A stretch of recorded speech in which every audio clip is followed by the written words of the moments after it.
هنشوف يا جدعان، هنشوف والله.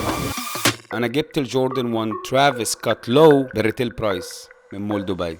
تعال اقول لك ازاي جبته. ودي بصراحه من احسن قرعه السنيكر انا دخلت عليها. الفكره كلها انك محتاج انك تتابع الانستجرام بتاع جوردن ستور اللي موجود في مول دبي، وهما نزلوا ستوري قبل تاريخ اصدار السنيكر ان هيبقى في عربيه مرسيدس جي واجن هتبقى موجوده في اماكن مختلفه، وهيحطوا ستوري عليها اللوكيشن. فانت بتروح المفروض بتتابع العربيه دي، والعربيه دي مرسوم عليها الكاكتس جاك لوجو والترافيس كات، ولونها نفس لون السنيكر اللي هو الاوليف.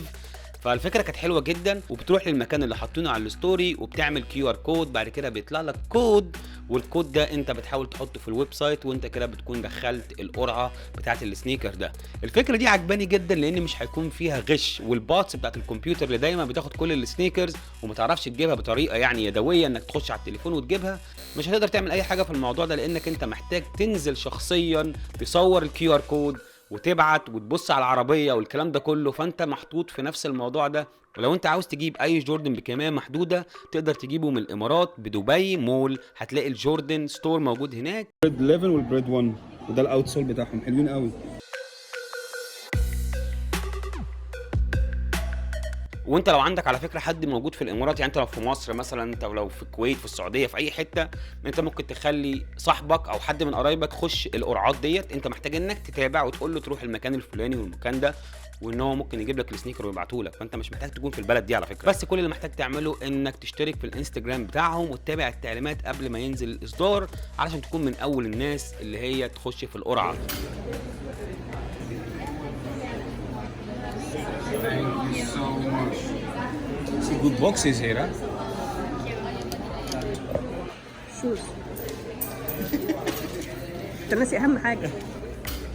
انا جبته ب 825 درهم اماراتي، ده سعر الريتيل بتاعه. طبعا لو انا حاولت ابيعه ممكن يوصل 3000 مثلا درهم، بس هنشوف الموضوع ده بعدين. تعالوا نخش على البوكس بتاع الجوردن 1 لو. طبعا انتوا عارفين في اي سنيكر حاليا بيحاولوا ياخدوا الالوان اللي موجوده في السنيكر بيحطوها في الصندوق، وهيكون جاي باللون الكريم اللي بيلمع، والنايكي مكتوبه باللون الزيتي اللي هو الاوليف. المفروض تفتح البوكس على طول هتلاقي الورق اللي ملفوف بيه السنيكر جاي باللون البينك، وعليه الكاكتس جاك لوجو والسمايلي فيس بتاعه والجوردن براند ونايكي اير. الورقه دي جامده جدا الصراحه. بعد كده تطلع السنيكر من جوه، والسنيكر ده بصراحه شكله تحفه، وشكله ان هو يتلبس على حاجات كتير جدا، والوانه حلوه. بس انا اللون اللي اتخدعت فيه اللي هو اللون اللي موجود في التو بوكس ده، انا كنت مفكره اللي هو لون بني غامق بس اسود. السوش المقلوب هنا بتاع ترافيس كات معروفه جدا، وجاي باللون الاوليف لان السنيكر اسمه اوليف المفروض. وطبعا اي جوردن ترافيس كات سواء كان لو او هاي بيكون موجود بال85 كات. ال85 كات اللي هو اول اصدار نزل للجوردن، كانوا بيعملوه بطريقه مختلفه، الشيب بتاعه مختلف. لو انت عايز تفرق ما بينهم وعندك جوردن لو، هتلاقي الفتحات بتاعت الرباط هنا 8 تقريبا، عندك هتلاقيها 7، فبيبقى فيه هنا فتحه رباط زياده بتفرق ما بين ان انت عندك الفيرجن الجديد ولا ال85.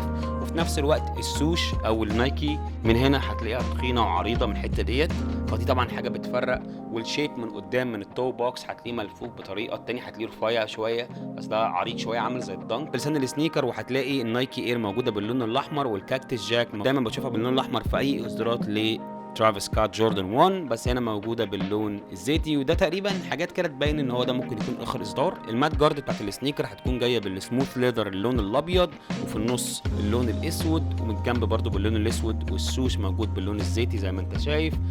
الميدسول هتلاقيه مصفر شويه، واخد نفس ستايل برده القديم الفينتج.